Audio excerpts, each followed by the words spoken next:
So hello everyone, सभी को नमस्कार, सभी को सत श्री अकाल, सभी को आदाब और सभी को जय हिंद। कैसे हैं आप लोग? सो गाइस, आज हम लोग जो टॉपिक डिस्कस कर रहे हैं वो है डिसीजेस यानी कि रोग। अब एग्जामिनेशन में बहुत सारी क्वेश्चंस हैं जो इस टॉपिक से आए हुए हैं। मैं एग्जांपल दे देता हूँ कुछ क्वेश्चंस का। जैसे कि ये क्वेश्चन है, कॉलेरा किससे फैलता है? अब चार ऑप्शन देगा, वायरस, बैक्टीरिया, फंगाई, प्रोटोजोआ। तो यहाँ पे आंसर क्या हो जाएगा? कॉलेरा की बात करें तो बैक्टीरिया, राइट। बैक्टीरिया का नाम है विब्रियो कॉलरी। इसी प्रकार से और भी कुछ इश्यूज हैं। जैसे आपसे पूछ सकता है कि ये बताइए कि जो अ, आप कोई सा भी एग्जांपल ले सकते हैं जो जॉइंट से संबंधित है या फिर बॉडी के किसी पार्ट से संबंधित है। तो क्या करेगा? पूछ लेगा कि अस्थमा किससे संबंधित है, या फिर आर्थराइटिस बॉडी के कौन से पार्ट से संबंधित है। तो आर्थराइटिस में क्या होता है? जोड़ों में दर्द होता है, तो वो आपके जॉइंट से संबंधित हो गया। तो इस टाइप के क्वेश्चन फ्रेम होते हैं। तो जिस टाइप से क्वेश्चन फ्रेम होते हैं मैं वो सब चीज़ें तो बताते ही जाऊंगा, साथ में हम लोग यहाँ पे ना थ्योरी वाला पोर्शन भी कवर अप करेंगे। फाइन। सो सबसे पहले आपके लिए एक छोटा सा क्वेश्चन है। Do you know that sleeping sickness is also an disease? अब सुनने में अजीब लग रहा हो, सर क्या बात कर रहे हो? स्लीपिंग सिकनेस ये भी एक इन्फेक्शन है? तो हाँ, बिल्कुल इन्फेक्शन है। तो अब ये स्लीपिंग सिकनेस और इन्फेक्शन, इसमें दो चीजें मुझे बतानी है, इसलिए मैंने ये क्वेश्चन स्टार्टिंग में रखा। अब देखो, इन्फेक्शन का मतलब क्या होता है? वो रोग जो पैथोजेंस के कारण फैल रहा है। अब जैसे कुछ टर्म्स आते हैं, मैं आपको लिख दूं, वायरल इन्फेक्शन फॉर एग्जांपल। तो वायरल इन्फेक्शन का मतलब क्या है? वायरल इन्फेक्शन का मतलब है ये वो इन्फेक्शन जो वायरस से फैल रहा है, यानी वो बीमारियां जो वायरस से फैलती हैं उनको वायरल इन्फेक्शन कह देते हैं। और वो बीमारियां जो बैक्टीरिया से फैल रही हैं उनको आप बैक्टीरियल इन्फेक्शन कहते हैं। करेक्ट। तो अब स्लीपिंग सिकनेस कोई इन्फेक्शन कैसे हो सकता है? क्योंकि स्लीपिंग सिकनेस जैसे ही दिमाग में आता है तो हम लोग पता क्या क्लिक करता है कि मैं किताब खोल के बैठता हूँ गुरु जी, 10 मिनट बाद मुझे नींद आ जाती है। तो वो जो मैं आपको बुक खोल के नींद वाली बात बता रहा हूँ वो स्लीपिंग सिकनेस नहीं है। स्लीपिंग सिकनेस एक इन्फेक्शन है, इसका मतलब ये किसी पैथोजन के कारण हो रहा होगा। अब ये जो पैथोजन जानते क्या होता है? ये होता है ट्राइपेनोसोमा। आओ दिखाता हूँ। ये है ट्राइपेनोसोमा। तो ये मेरी बॉडी में कैसे एंटर करेगा? तो इसका जो वेक्टर है, यानी कि जिसके थ्रू ये बॉडी में एंटर करता है, उस मक्खी का नाम है सीसी फ्लाई। क्या नाम है? CC fly. तो सीसी फ्लाई जस्ट एक वाहक है। इसके अंदर जब तक ये ट्राइपेनोसोमा नहीं होगा तब तक आपको दिक्कत नहीं होने वाली है। तो यानी कि ये आपका पैथोजन है जिसके कारण इश्यू हो रहा है। तो हम लोग बोल देंगे sir yes, it's an example of infectious disease. तो जो मैंने टर्म्स बोले, इन्फेक्शियस, नॉन इन्फेक्शियस, आइए इसके बारे में समझा देता हूँ। तो सबसे पहले डिसीज क्या होता है? ये वो कंडीशन है जिसमें बॉडी डजंट फंक्शन प्रॉपर्ली, यानी हमारी बॉडी नॉर्मली काम नहीं करेगी। तो अब इसके अलग अलग साइंस और सिम्टम्स हो सकते हैं। कैसे हो सकता है? दर्द हो रहा है, हो सकता है एनर्जी डाउन है, बहुत सारे सिम्टम्स हो सकते हैं। तो disease is a condition in which body does not function normally, और it is indicated by various signs and symptoms. अब इसमें जो पैथोजेंस हैं, पैथोजेंस होते हैं जो कि डिसीज कॉजिंग ऑर्गेनिज्म है। अब पैथोजेंस में बैक्टीरिया, वायरस, फंगाई, सब आ सकता है। तो बैक्टीरिया से होने वाले इश्यूज अलग हैं, वायरस से होने वाले इश्यूज अलग है, फंगाई से होने वाले इश्यूज अलग हैं। तो ये अलग अलग इश्यूज कौन से हैं, क्या क्या समस्या खड़ी करते हैं, उन पे भी चलेंगे। तो पहले भी थोड़ा इंट्रोडक्शन ले लें। तो डिसीज के टाइप्स बता दूं। Disease can be classified into infectious, इसे हिंदी में कहते हैं संक्रमक। दूसरा होता है नॉन इन्फेक्शियस, यानी कि ये आपका संक्रामक नहीं है, तो यानी कि एक व्यक्ति से दूसरे व्यक्ति में नहीं फैल सकता। गैर संचारक भी कह देते हैं इसे। तीसरा है जेनेटिक या इनहेरिटेड डिसीज। फिर आता है आपका डेफिशिएंसी। अब जेनेटिक का मतलब जैसे पीढ़ी दर पीढ़ी चले आ रहे हैं कुछ इश्यूज, राइट। डेफिशिएंसी किसी चीज की कमी है, जैसे विटामिन सी कमी है तो स्कर्वी हो गया, मसूड़ों से खून आने लगे। और फिर डीजनरेटिव, जैसे कि हंटिंगटन, पार्किंसन, ये सब डीजनरेटिव है। तो एक एक करके एक बेसिक आइडिया ले लें पहले, फिर डिटेल में चलेंगे, ठीक है। तो सबसे पहले इन्फेक्शियस समझो। इन्फेक्शियस रोग ये वो रोग हैं जो एक व्यक्ति से दूसरे व्यक्ति में फैल सकते हैं। That is it is transmitted from one person to another. Okay. तो अब ये जब एक पर्सन से दूसरे पर्सन में फैल रहे हैं तो किससे फैलते हैं? Via pathogens. लाइक टाइफॉइड है। अब टाइफॉइड किसी तो बैक्टीरिया से फैलता होगा, तो जिस बैक्टीरिया से फैलता है उसका नाम है सेलमोनेला टाइफी। क्या नाम है? Salmonella typhi. तो सेलमोनेला टाइफी ये वो पर्टिकुलर पैथोजन हो गया जिसकी वजह से टाइफाइड हो रहा है। ऐसी ट्यूबरक्लोसिस है। ट्यूबरक्लोसिस जिसको हम लोग टीबी के नाम से भी जानते हैं। खांसी आती है बहुत, आप लोगों ने इसके बारे में बहुत सुना भी होगा। तो ये किसके कारण फैलता है? तो ये फैलता है माइकोबैक्टीरियम ट्यूबरक्लोसिस। अब यहाँ पे देखो, बैक्टीरियम से लिंक करके देखो, क्या समझ में आया? ये भी बैक्टीरिया से फैल रहा है। यानी कि मैं ये कह सकता हूँ, ये दोनों एग्जाम्पल जो मैंने लिए, ये आपके बैक्टीरियल इन्फेक्शन हो गए। क्या हो गए? 1 सेकेंड। क्योंकि बैक्टीरिया से रोग ये फैल रहा है तो हम क्या कह सकते हैं? दीज आर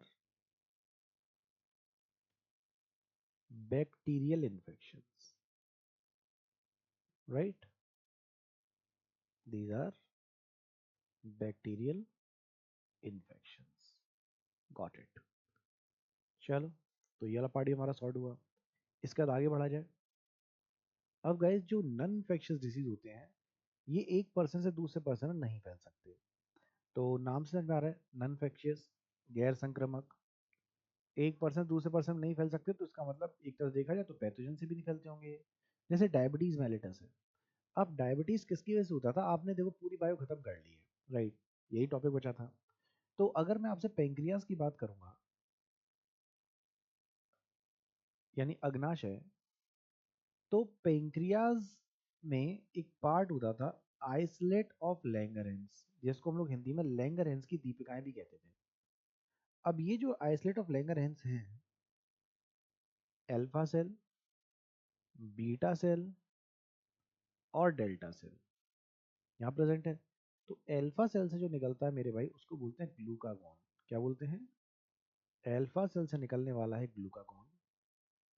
बीटा सेल से निकलने वाला होता है इंसुलिन, यानी बीटा सेल से निकलता है इंसुलिन। और डेल्टा सेल से निकलता है somatostatin. What is that? Somatostatin. I guess that is clear. तो गाइस, अब यहाँ पर ये जो इंसुलिन है, अगर इंसुलिन की मात्रा कम हो गई तो ग्लूकोज की मात्रा ज़्यादा हो जाती है। मतलब ऐसा समझो, बॉडी में ग्लूकोज की मात्रा कम ना हो जाए इसलिए ग्लूकागॉन जनरेट हो रहा है, और ग्लूकोज की मात्रा बहुत हाई ना हो जाए इसलिए इंसुलिन जनरेट हो रहा है। तो अब होता क्या, अगर ये बीटा सेल से प्रॉपर में इंसुलिन का जनरेशन नहीं हो रहा, तो ऐसे केस में आपका डायबिटीज का लेवल बढ़ जाता है, आई मीन ग्लूकोज का लेवल बढ़ जाता है, and person suffers from diabetes mellitus. अब इंसुलिन की दिक्कत है ना भाई, तो आप कहीं पर हैं, किसी से बात कर रहे हैं, किसी से आप खा रहे हैं, तो ऐसा थोड़ी कि आपका जो इश्यू है वो दूसरे में ट्रांसमिट हो जाएगा। टीबी की तरह थोड़ी है, या कॉलरा की तरह के एक पर्सन से बात की उसने, और खांस दिया, तो वो ड्रॉपलेट्स के माध्यम से आपके पास बैक्टीरिया पहुंच गया, जिससे आपको भी टीबी हो गई। नहीं, इस वाले केस में एक पर्सन से दूसरे पर्सन नहीं फैल सकता। तो this is the example of non infectious disease. I guess this part is clear. Perfect. Okay, so let's proceed further. अब गाइस, आगे बढ़ने से पहले, since I need to check the voice, तो मुझे बस 1 मिनट दीजिएगा, जिससे मैं यहाँ पर एक बार वॉइस कंफर्म कर लूँ कि ठीक आ रही है कि नहीं। पावर ऑन, ऑफ मोड, या, so everything is okay, fine. चलो, तो यहाँ पे मैं वापस चलता हूँ। तो मैं जैसा कि आपको समझा रहा था डिसीज वाले पार्ट पर, वापस से आते हैं। तो डिसीज में अभी तक हमने ये समझा कि इन्फेक्शियस का मतलब था जो एक व्यक्ति से दूसरे व्यक्ति में फैल सकता था, लाइक टाइफाइड या टीबी। और नॉन इन्फेक्शियस का मतलब है जो एक पर्सन से दूसरे पर्सन नहीं फैल सकता, like that of diabetes. Fine, that's what. Now guys, let's talk about the inherited diseases. अब इनहेरिटेड डिसीजेस क्या, नाम से क्या समझ में आया आपको? ये जो पीढ़ी दर पीढ़ी चले आ रहे हैं, मतलब पेरेंट से बेबी तक आ गया। तो these are caused because of gene mutation, gene में चेंजेस की वजह से, और ये इनहेरिटेड होते हैं, वंशानुगत है। फाइन। तो एग्जांपल के तौर पे thalassaemia, Down syndrome, these are the examples of inherited disease. Next, deficiency. अब किसी चीज की कमी से, अब यहाँ पर the best example is going to be like rickets. अब due to lack of nutrients, यानी कि आप जो भोजन कर रहे हैं उसमें न्यूट्रिएंट्स की कमी से जो इश्यू हो रहा है, उनको डेफिशिएंसी डिसीज कहते हैं। Like if I talk about rickets, तो किसके कारण होता है? रिकेट्स की अगर बात करेंगे sir, that's because of lack of vitamin D, यानी विटामिन डी की कमी से होने वाली समस्या रिकेट्स कहलाती है, राइट? इसी प्रकार से बेरी बेरी की बात करूं, तो बेरी बेरी की अगर बात करेंगे तो विटामिन बी की कमी से समस्या होती है, गैस वो बेरी बेरी है, राइट? सो अब जैसे विटामिन ए की कमी से होने वाली समस्या, नाइट ब्लाइंडनेस हो गई, राइट? विटामिन बी कमी से होने वाली समस्या बेरी बेरी हो गई। यानी कुल मिला के आप उन सभी बीमारियों का यहाँ पे एग्जाम्पल ले सकते हैं जो न्यूट्रिएंट्स की कमी से या किसी चीज़ की कमी से हो रहा है, राइट? अब यहाँ पर देखो, ये रिकेट्स में क्या होता है कि जो बोन है ना, वो टेढ़ी हो जाती है। ये देखो, यहाँ पे देख रहे हो। सो ये बोन टेढ़ी हो गई है। So that's the example of pregnancy. Vitamin D की कमी से होता है। ओके, डेफिशिएंसी हो गया। ऐसे डीजेनरेटिव डिसीज क्या होते हैं? These are caused by degenerative changes in the tissues और ऑर्गन्स। जैसे ओस्टियोपोरोसिस का एग्जांपल लीजिए। ओस्टियोपोरोसिस में क्या है कि बेसिकली जो हड्डियां हैं वो सॉफ्ट हो जाती हैं। That is this is the issue that's linked with the bones. अब बुढ़ापे में तो आपको पता ही हड्डियां कितनी कमजोर हो जाती हैं। अगर हड्डी टूट गई है तो जुड़ने में दिक्कत होती है, राइट। या फिर पार्किंसन डिसीज, जैसे बॉडी में शिवरिंग हो रही है, हाथ में शिवरिंग है, पैर में शिवरिंग है। तो ये जो इश्यूज हैं ये सब डीजनरेटिव इश्यूज और डीजनरेटिव इश्यूज हैं। ठीक है, अब एक एक करके सबके बारे में थोड़ा डिटेल में पढ़ते हैं। सबसे पहले मैंने आपको इन्फेक्शियस बताया था, यानी संचारी रोग। इसको कम्युनिकेबल डिसीज के रूप में भी जाना जाता है। अब ये किसके कारण होता है?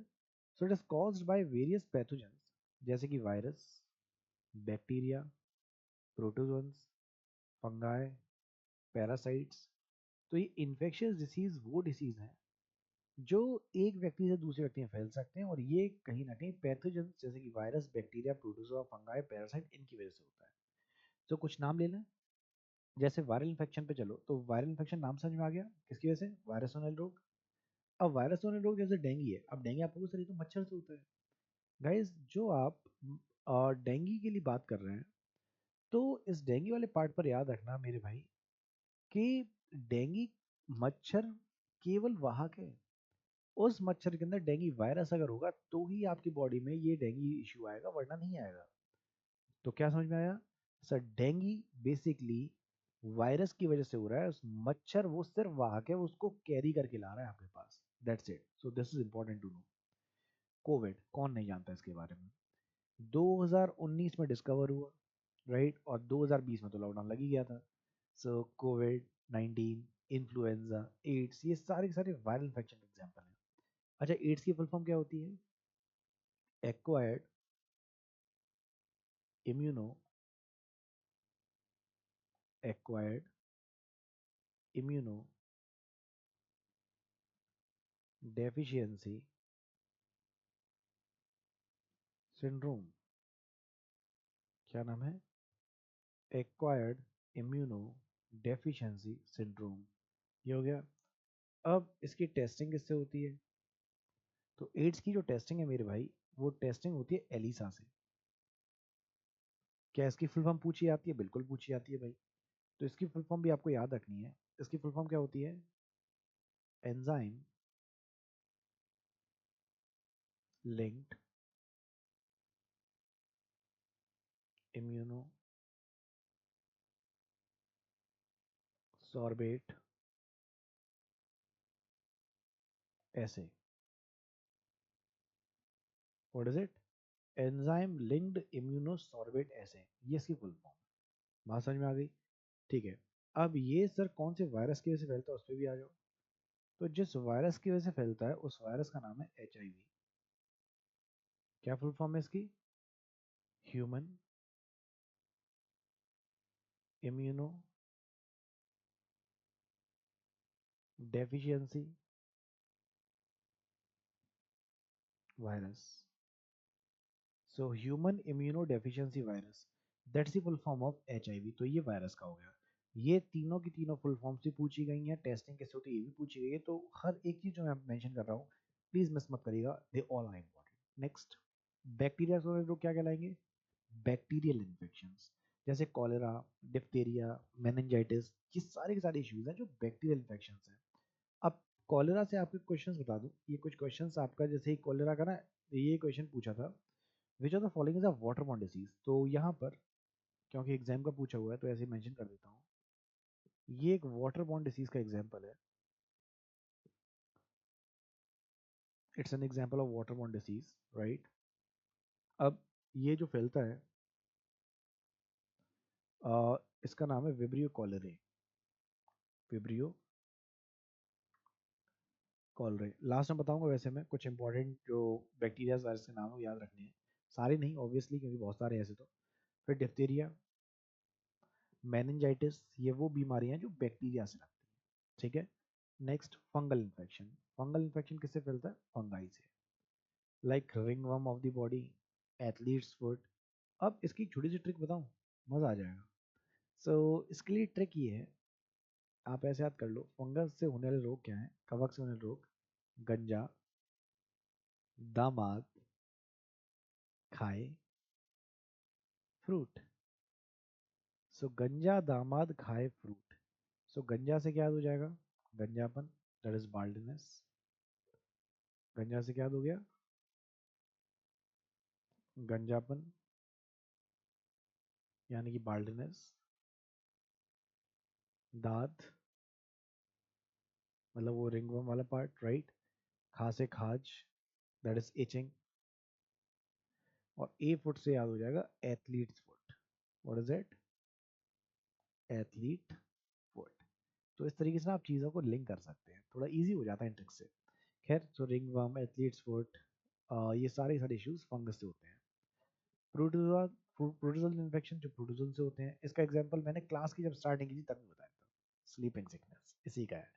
सो यस, सबसे पहले malaria which is caused by plasmodium, okay, then African sleeping sickness that's caused by trypanosoma again। CC मक्खी सिर्फ एक वाहक था, मेन काम तो ट्राइपेनोसोमा का था, बट फिर भी पूछ लेता है कि वाहक कौन था, तो यहाँ पर याद रखेंगे वो जो वेक्टर है that is CC fly, correct. चलो नेक्स्ट, अब पैरासाइटिक इन्फेक्शंस पे। तो पैरासाइटिक इन्फेक्शंस पैरासाइट से होते हैं, एग्जाम्पल में हुकवर्म, एलिफेंटिसिस, ये पैरासाइटिक इन्फेक्शंस है, राइट। अब जो डिसीजेस के नाम एग्जाम में आते हैं वो मैंने यहाँ पर मैक्सिमम जो रिपीट होते हैं वो सारे यहाँ पे मैंने मेंशन कर दिए, तो कोई भी मिस मत करिएगा, you can just check them out. One second. या तो सबसे पहले बैक्टीरिया से जो होने वाले रोग हैं, इसमें tuberculosis, pneumonia, streptococcal infections, gonorrhoea, scarlet fever, tetanus, diphtheria, pertussis, bubonic plague, they all are caused because of bacteria। अब गाइस यहाँ पर एक चीज और, जैसे टिटनेस है, तो टिटनेस का ना ये एग्जाम में पूछ लेता है कि इसकी लास्ट स्टेज में क्या होता है, व्हाट इज द इशू। तो टिटनेस की लास्ट स्टेज में जबड़े हमारे लॉक हो जाते हैं, दैट इज जॉ लॉक्स। जबड़े की जो लॉकिंग है वो आपकी टिटनेस में हो जाती है, ठीक है। नेक्स्ट, वायरस, वायरस से होने वाले, तो यहाँ पे एच आई वी एड्स मैंने बता ही दिया था, right. So AIDS, influenza, herpes simplex और जोस्टर, हेपेटाइटिस सभी टाइप की, कॉमन कोल्ड, ये एग्जाम में बहुत पूछता है, कई बार पूछा गया है, polio, measles, mumps, rubella, infectious mononucleosis, they all are caused by virus। So these were the issues that were caused by virus। Next, fungi से होने वाले रोग, अभी बताया था क्या था, गंजा दामद गायब फ्रूट। So candidiasis, athlete's foot, jock itch, nail fungus, ringworm, histoplasmosis, they all are caused by fungi। Next, what about protozoa? So amoebiasis, amoebic meningoencephalitis, malaria, trichomoniasis, giardiasis, balandiasis, then cryptosporidisis and pneumocytosis, they all are caused by protozoans। Next, helminthes या parasites में से trichuriasis, hookworm, lymphatic filariasis। यहाँ पे हम लोग term एलिफेंटिसिस भी use कर सकते हैं, बेसिकली यहाँ पे क्या है ना, जैसे पैर होता है ना, तो इट फील्स लाइक जैसे हाथी का पैर जैसा हो गया है, सो वो मोटा मोटा सा पैर हो जाएगा, सूजा सूजा। Then we have schistosomiasis, then ascariasis. तो ये सारे सारे इश्यूज हैं जो पैरासाइट से होते हैं, राइट। अब टीबी बताइए किससे होता है, ये क्वेश्चन एग्जाम का पूछा हुआ है, तो इसलिए मैंने थोड़ा यहाँ पर ऐसे ही फ्रेम किया है, तो ऑप्शन आप अगर आप चाहें तो मैं ऑप्शन भी देता हूँ। So option number A will be virus, option number B is bacteria, option number C is fungi, and virus, bacteria, fungi, और क्या रह गया आपका, प्रोटोजोआ। ठीक है। So tuberculosis is caused by dash, so is it virus, bacteria, fungi और protozoa. So tuberculosis किसकी वजह से होता है guys? So that's because of bacteria.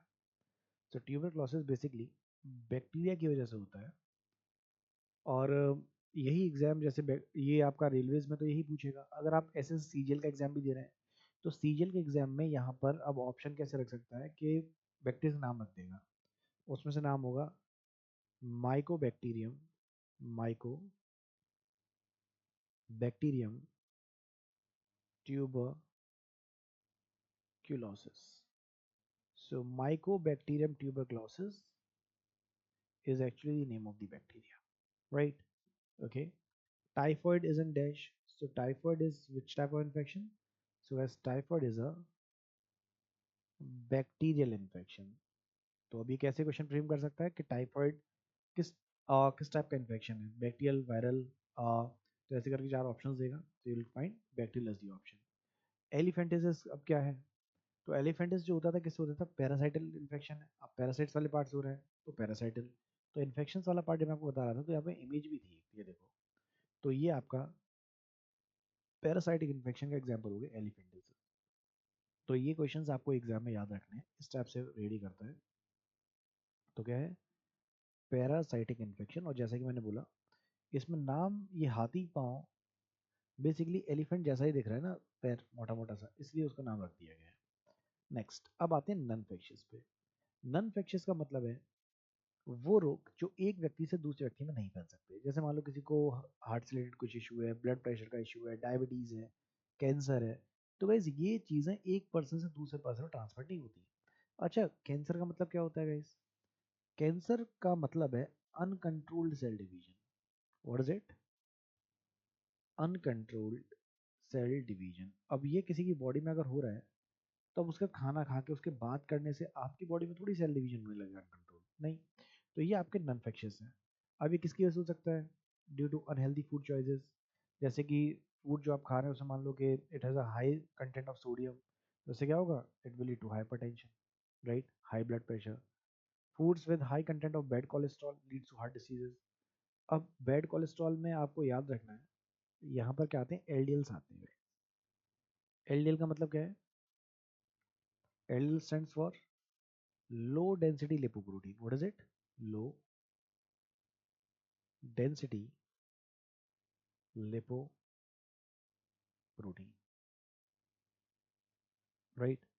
सो ये जो आपके लो डेंसिटी लिपोप्रोटीन वाला पार्ट है, ये आपको यहाँ, तो याद रखना कि ये बैड कोलेस्ट्रॉल से आपके हार्ट रिलेटेड इश्यूज होते हैं। और अकेला एक्सरसाइज ना करना is not only the issue, exercise ना करने के साथ साथ ये उल्टा सीधा खाना, ये इसका कॉम्बिनेशन आपके इशू क्रिएट करता है। सो ये हाइपरटेंशन का मतलब होता है high blood pressure, right. Next, बाकी ऑस्टो फैक्टर में ये जो फूफू की आदत है देख लो, सब जगह है धुआं धुआं। So lifestyle habits like tobacco chewing, smoking, they lead to chronic lung diseases. So like hypertension, high blood pressure, diabetes, heart diseases, cancer, ये आपके इश्यूज इन्हीं की वजह से हैं। फिर आपका mental health disease. Mental health disease जैसे एंग्जाइटी, डिप्रेशन, बहुत ज़्यादा सोच रहे हैं, बहुत ज़्यादा ओवर थिंक कर रहे हैं, तो ओवर थिंक करते करते फिर लग रहा है पता नहीं अब लाइफ में क्या होगा, फिर वो एंग्जाइटी हो जाती है। So basically anxiety, depression, they are under MHD। तो एग्जाम में ना ये MHD के रूप में ही पूछ लेता है कि इसमें से कौन सी आपकी MHD है। So MHD stands for mental health disease. Okay. Next, so what are the risk factors for non communicable disease? अब ये भी इसके बारे में हमने डिस्कस कर ही लिया, राइट। सो डायबिटीज मेलिटस कैसा है? सर ये नॉन कम्युनिकेबल डिसीज है क्योंकि एक पर्सन दूसरे पर्सन नहीं फैल सकता। डिप्रेशन एक मेंटल हेल्थ डिसीज का एग्जाम्पल है। अब वो जेनेटिक डिसीज पे। जेनेटिक डिसीज जो म्यूटेशंस की वजह से होते हैं, sometimes genes undergo mutation, so it changes the instructions to formulate the protein, due to which the protein doesn't work properly. So such disorders are called genetic disorders, right? अब क्या क्या वो फैक्टर्स हो सकते हैं? So it may B because of environmental radiation, internal genetic condition की वजह से हो सकता है, chromosomes might suffer damage. So here radiation exposure to the X-ray, gamma rays, they cause mutation. तो हिरोशिमा नागासाकी के बॉम्ब ब्लास्ट में ऐसा इशू आया होगा, right. So the mutated genes are causative factor of genetic disease. So here we have birth defects के बचपन से ही वो issues हैं. Then hemophilia, so defective genes that are passed from the parents like hemophilia. अब यहाँ देखो, अगर chromosomes में डैमेज हो रहा है तो यहाँ पर इश्यूज हो सकते हैं like Down syndrome. So damage to chromosomes which is happening during the cell division, तो यहाँ पर डाउन सिंड्रोम हो सकता है. तो जो एग्जांपल्स हैं जेनेटिक डिसऑर्डर के, उसमें haemophilia, sickle cell anaemia, thalassaemia, Down syndrome, cystic fibrosis, ये सब इसके एग्जांपल्स हैं. तो हीमोफीलिया में देखो, नाम से आप लिंक कर पाओगे, हीमो वाले पार्ट पे haem, just try to link it with haemoglobin. किया लिंक? अब हीमोग्लोबिन वाले पार्ट से लिंक करो तो यहीं से समझ में आ रहा होगा, अच्छा कुछ ब्लड से रिलेटेड है. तो ये डिफेक्टिव एक्स क्रोमोसोम की वजह से होता है, और इसमें ब्लड की क्लॉटिंग में टाइम ज़्यादा लगता है. तो जैसे मान लो कि चोट लग गई है तो वहाँ पे क्लॉटिंग हो जाती है ना, तो इस क्लॉटिंग में टाइम लगता है guys. So that's haemophilia. Sickle cell anaemia में क्या है, ये देखो नॉर्मली बाइकॉन्केव शेप की आरबीसी है, लेकिन जब ये सिकल शेप की हो जाती है तो ये यहाँ पर देखो, ये नॉर्मल कैपिलरी में ये आपकी आरबीसी प्रेजेंट है. अब अगर ये सिकल शेप की हो जाएगी तो बाकी आरबीसी यहाँ से कैसे पास करेंगे? तो ये आपका due to defect in genes, that's the issue. और ये रेड ब्लड सेल डिसऑर्डर है because of its sickle shape. Thalassaemia, it is caused by the mutation in the genes that synthesizes hemoglobin. So you can just see the left hand, that is the hand of the person with the severe anemia, or right hand of a person without anemia. Okay. For Down syndrome, so people are affected with this issue, they have extra chromosome. तो यहाँ पे trisomy हो गया. तो यानी कि यहाँ पे टोटल नंबर ऑफ क्रोमोसोम है ना, 47 होते हैं. नॉर्मली कितने होते हैं गाइस? नॉर्मली जो आपके क्रोमोसोम्स हैं 46 हैं, जिसमें से 44 आपके ऑटोसोम्स होगा, दो सेक्स डिटरमाइनिंग होते हैं, right? So 46 is the total count of the chromosomes. ये टोटल काउंट है आपके क्रोमोसोम्स का, जिसमें से जो 44 है गाइस, ये आपके ऑटोसोम्स हैं, और दो इसमें से जो हैं ये सेक्स डिटरमाइनिंग है. Two of them are sex determining. Got it? चलो ठीक है. अब होगा क्या कि जो सेक्स डिटरमाइनिंग थे, तो इस वाले केस में क्या होता है कि ये एक एक्स होता है एक्स्ट्रा. तो जैसे यहाँ पे जीनोटाइप है तो it may be like X X Y. तो एक्स्ट्रा एक दिख रहा है, इसकी वजह से 47 है. अब ये जो टाइप्स हैं डिसीज के, तो जैसे बैक्टीरिया से होने वाले डिसीज कौन से हैं, तो ये तो आपके डिसीज हो गए. लेकिन मैंने आपको बताया ना कुछ के नाम इंपॉर्टेंट है, वो यहाँ पे मेंशन है. तो जैसे वूफिंग कफ है, तो it is cause by bacterium जिसको बोलते हैं बॉर्डिडेला परड्यूसिस. डिप्थीरिया जो होता है, it is cause by Corynebacterium diphtheria. Cholera होता है by Vibrio cholerae. Leprosy, that's because of Mycobacterium leprae. Pneumonia, that's because of streptococcus pneumoniae. Tetanus, that's because of clostridium tetani. Typhoid, that's because of salmonella typhi. Tuberculosis, that's because of mycobacterium tuberculosis. A plague, that's because of Yersinia pestis. Right? So yes, you need to remember these names, they are important. ऐसे प्रोटोजन से वाले रोग जैसे malaria था, तो malaria देखो फैलता तो एनोफ्लीज मॉस्किटो से है, लेकिन ये सिर्फ एक वाहक है. मेन जो रीजन है वो है प्लेस्मोडियम. So Plasmodium parasite that causes malaria is neither a virus nor a bacteria. It is a single-celled parasite that multiplies in the red blood cell of the humans. Okay. Next, amoebic dysentery. Entamoeba histolytica के कारण होता है. Sleeping sickness trypanosoma अभी discuss किया था, लेकिन मक्खी का नाम याद रखना है. वह कौन है? सीसी मक्खी. नेक्स्ट कालाजार, लीशमैनिया डोनोवेनी, ये कालाजार. ऐसी वर्म से होने वाला इश्यू, टेप वर्म. ये इंटेस्टाइनल पैरासाइट्स होते हैं जो इंटेस्टाइन में रहते हैं, ये खुद से नहीं रह सकते, ये सर्वाइव करते हैं हमारे इंटेस्टाइन पे. तो एनिमल्स की या फिर ह्यूमन बींग्स कह सकते हैं, क्योंकि एनिमल्स वाली कैटेगरी में आते हैं हम लोग. तो यस, इट सर्वाइव्स देयर. फाइलसिस, ये थ्रेड जैसे स्ट्रक्चर्स होते हैं, राइट? तो ज़्यादातर जो most case of filaria are caused by parasites, जिसका नाम होता है विगेरिया बेनक्रॉफ्टी. फिर पिनवर्म, ये छोटे से पतले वाइट राउंड वर्म होते हैं, जिनको बोलते हैं Enterobius vermicularis. Okay. Next, diabetes mellitus is caused due to insufficient secretion of what, sorry. तो ये आपको बताया था डायबिटीज मेलिटस. तो ये आपको कैसे पता था? Pancreas, right. अब पेंक्रियाज के एसिड ऑफ लैंगरेंज में अल्फा, बीटा और डेल्टा सेल्स से, तो यहाँ पे बीटा सेल से जो इंसुलिन है, ये इंसुलिन अगर सही मात्रा में नहीं काम करता, if insulin is not generated in the proper way, तो यहाँ पर आता है फिर issue. So diabetes mellitus is caused due to insufficient secretion of insulin. Next, the causative organism for athlete foot is dash. Athlete foot किसके कारण होता है? फंगाई, कवक के कारण, राइट। सो मैंने ट्रिक बताई थी, गंजा दामाद खाए फ्रूट। सो गंजा से गंजापन फंगाई से हो रहा है, दामाद का दाद यानी कि रिंगवर्म इसी से, खा से खाज यानी इचिंग सेम, और एथलीट फुट, ये सारे के सारे इश्यूज फंगाई से होने वाले हैं। Pathogen for common cold is dash, it's virus, virus होता है common cold. The causative organ of plague is dash, तो प्लेग वाला पार्ट किससे होगा? अब वो वायरस है कि बैक्टीरिया है? Guys that's bacteria. अब इसका मुझे एक चीज़ और बतानी कि ना, ये जो प्लेग वाला पार्ट है, इसमें एक चीज़ याद रखना, कि ना जब ये जो इशू है, पहले तो ये याद रखो रेड से फैलता है, but rat is just a carrier, और ये जो इशू है दैट्स कॉज्ड बाय वायरस, तो सॉरी बैक्टीरिया, राइट। अब ये एक सीवियर इशू था 1885 में, जो पहली सिटिंग थी कांग्रेस की, उसकी लोकेशन में चेंज हुआ था, जानते हो, इसी महामारी की वजह से। सो यहाँ पे जो आंसर है दैट्स बैक्टीरिया। नेक्स्ट, एलिफेंटिसिस किस वजह से होता है? सो गाइस, क्या वो राउंड वर्म है, हुक वर्म है, टेप वर्म है, या फाइलेरियल वर्म है? सो जो एलिफेंटिसिस है, ये पैरासाइटल इन्फेक्शन है, so that's because of filarial worm. Next, disease that spreads from one person to another are called what? So guys, ये एक पर्सन से दूसरे पर्सन में फैल रहा है, तो संचारी रोग कह सकते हो, राइट, यानी कम्युनिकेबल डिसीज कह सकते हैं। So option number B is the correct answer. BCG vaccine is effective against dash, तो बीसीजी की फुल फॉर्म होती है बैसिलस कैलमेट यूरिन। क्या फुल फॉर्म है? बैसिलस कैलमेट यूरिन, और ये आपकी टीबी के लिए यहाँ पर इस्तेमाल की जाती है। The causative organism for cholera is dash, तो ये सर दूषित जल, राइट। तो गंदा पानी, अब गंदे पानी के अंदर क्या है?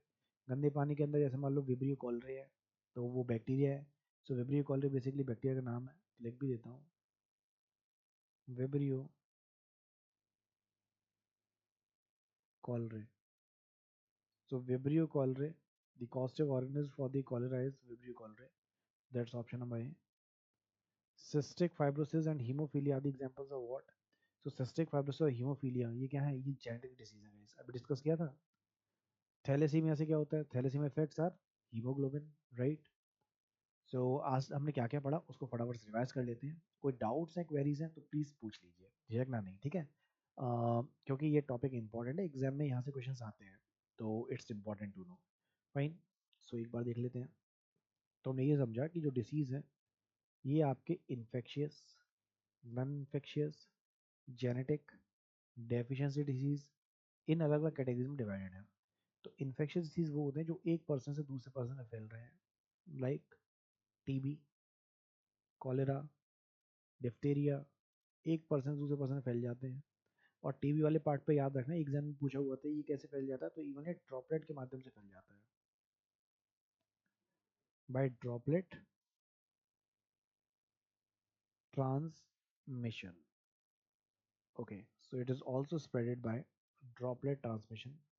Non-infectious disease which are not transmitted. So example के तौर पे कैंसर, डायबिटीज मेलिटस, ये एक पर्सन दूसरे पर्सन नहीं फैलेगा, so it is non infectious. Genetic disease कौन से होते हैं? Which are caused by mutations, तो कभी कभी ये इनहेरिटेड होते हैं, राइट, और sometimes they are random even. So genetic disease में अभी हमने डिस्कस किया, जैसे कि थैलेसीमिया एंड ऑल था, okay. Causative or factors for non-infectious diseases are unhealthy food choices, physical inactivity, lifestyle habits like tobacco chewing, smoking. Okay, so अब कुछ important keywords जो हम लोगों ने डिस्कस किए थे। पैथोजन, ये डिसीज कॉजिंग ऑर्गेनिज्म होते हैं, जैसे कि bacteria, fungi, virus. Vaccines, they are effective in preventing the infectious disease. Hemophilia, it is caused by defective X chromosome. Thalassemia, it's caused by defective protein that synthesizes hemoglobin. Sickle cell anemia, that's caused by defective genes that cause RBC to be sickle shaped. तो normally क्या होता था कि जैसे RBC की जो shape है बाइकॉन्केव वाली होती थी, लेकिन ये अगर आर्टिकल शेप का होगा तो प्रॉपर में फिर मूवमेंट नहीं हो पाता है, right. So we already seen that. So ये हो गया सारी चीज़ें। अच्छा, ये तो पिछले प्रैक्टिस क्वेश्चन थे, गलती से यहाँ पर एडअप हो गया। So the order of classification is dash. तो हम लोग जानते हैं सर सीक्वेंस ऑर्डर क्या था। सारी गर्लफ्रेंड्स ऑर्डर देती हैं कहाँ पर, क्लास में, कि पी के मूवी ज़रूर दिखा के लाना, राइट। सो आमिर खान की मूवी। तो species, genus, family, order, class, phylum और किंगडम, ये 7 टेक्सोनॉमिक कैटेगरीज हैं। तो पहला ही ऑप्शन देखो, किंगडम सबसे बड़ा, उससे छोटा फाइलम, उससे छोटी क्लास, उससे छोटा ऑर्डर, ये रहा किंगडम, फाइलम, क्लास, ऑर्डर। आगे जाने की जरूरत ही नहीं है, option number A is the correct answer. तो जितनी भी चीज़ें इंपॉर्टेंट थी इस क्लास की वो सब हमने यहाँ पे डिस्कस कर ली। So that's all from my end, इसे रिवाइज कर लीजिएगा। और पीवाई की जब लगाएं, कहीं पर भी लगे, कहीं हेल्प चाहिए तो बेझिझक कम्युनिटी में या फिर टेलीग्राम पे प्लीज पूछ लीजिएगा, ठीक है। चलो फिर सब लोग अच्छे से ख्याल रखो, मिलते हैं आप लोगों से नेक्स्ट क्लास में, तब तक के लिए bye bye guys, take care, Jai Hind, love you all. Examination के लिए all the very best, please take care.